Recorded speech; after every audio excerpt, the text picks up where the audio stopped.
Break के बाद एक बार फिर आप सभी का स्वागत है और अब हम बात करेंगे मोबाइल टावर से बढ़ते खतरों के बारे में। मोबाइल के बिना अब हम जिंदगी की कल्पना भी नहीं कर पाते और हम सब की आदत ऐसी बन गई है कि जब कॉल नहीं होता तो भी हमें लगता है कि घंटी बज रही है। ये घंटी दरअसल खतरे की घंटी हो सकती है क्योंकि मोबाइल फोन और मोबाइल टावर से निकलने वाला रेडिएशन सेहत के लिए खतरा भी साबित हो सकता है। तो चलिए जानते हैं कि मोबाइल टावर से निकलने वाला रेडिएशन किस तरह हम सभी को खतरा पहुंचा सकता है और इससे कौन कौन सी बीमारियां होती हैं।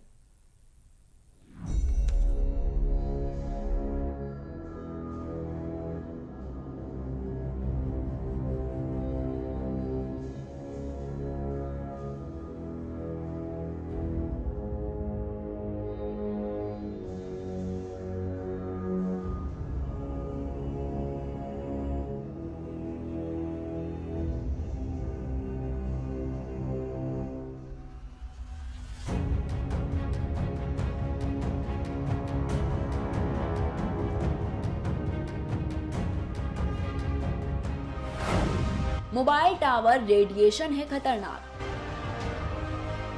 विशेषज्ञों के मुताबिक मोबाइल टावरों और फोन से रेडिएशन का उत्सर्जन होता है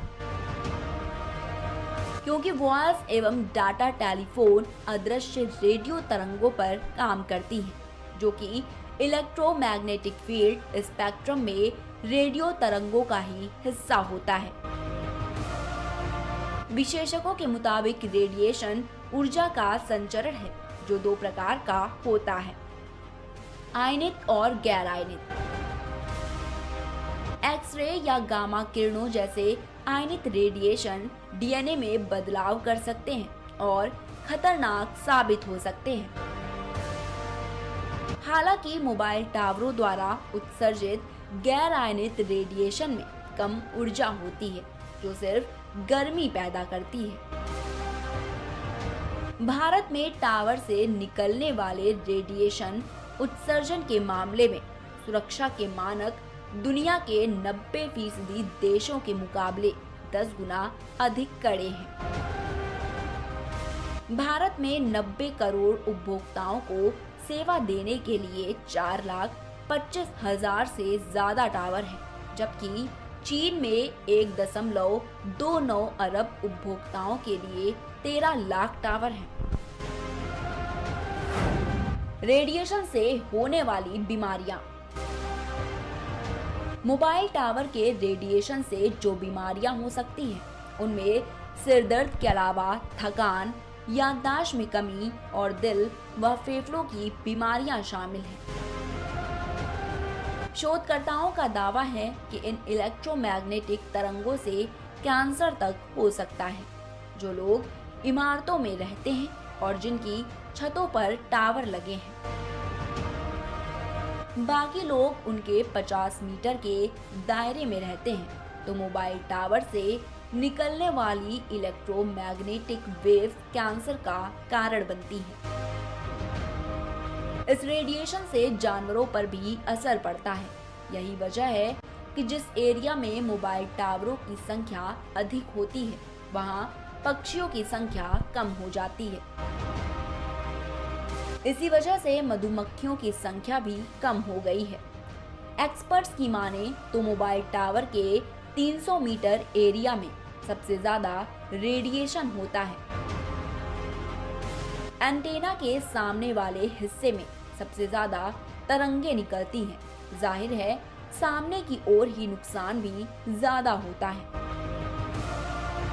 मोबाइल टावर से होने वाले नुकसान में यह बात भी अहमियत रखती है कि घर के टावर पर लगे एंटेना के सामने है या पीछे।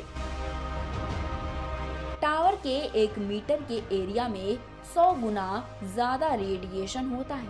टावर पर जितने ज्यादा एंटेना लगे होंगे, रेडिएशन भी उतना ज्यादा होगा।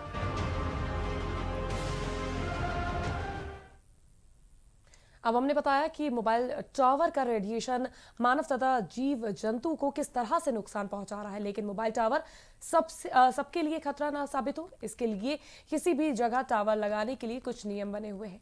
हम और आप इन नियमों को फॉलो करके ही आप टावर लगवा सकते हैं। तो चलिए जान लेते हैं कि टावर लगाने के क्या है नियम। लेकिन उससे पहले मैं आप सभी से इजाजत लेती हूं और आप देखिए हमारी ये खास रिपोर्ट। मोबाइल टावर लगाने के मानक। छतों पर सिर्फ एक एंटीना वाला टावर ही लग सकता है। 5 मीटर से कम चौड़ी गलियों में टावर नहीं लगेगा। एक टावर पर लगे एंटीना के सामने 20 मीटर तक कोई घर नहीं होगा।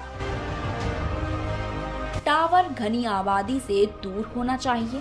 जिस जगह पर टावर लगाया जाता है वह प्लॉट या खाली होना चाहिए। उससे निकलने वाली रेडिएशंस की रेंज कम होनी चाहिए। कम आबादी में जिस बिल्डिंग पर टावर लगाया जाता है वह कम से कम 5-6 मंजिला होनी चाहिए। टावर के लिए रखा गया जनरेटर बंद बॉडी का होना चाहिए जिससे कि शोर ना हो। वहीं जिस बिल्डिंग की छत पर टावर लगाया जाता है वह कंडम नहीं होनी चाहिए। 2 एंटीना वाले टावर के सामने घर की दूरी 35 और 12 एंटीना वाले की 75 मीटर जरूरी है। मोबाइल कंपनियों को अभी लगे टावरों से उत्सर्जित विकिरण को 90% तक कम करना होगा। निर्देशों का उल्लंघन करने वाले पर 5 लाख रुपए प्रति टावर जुर्माना है। Output desk, prime TV.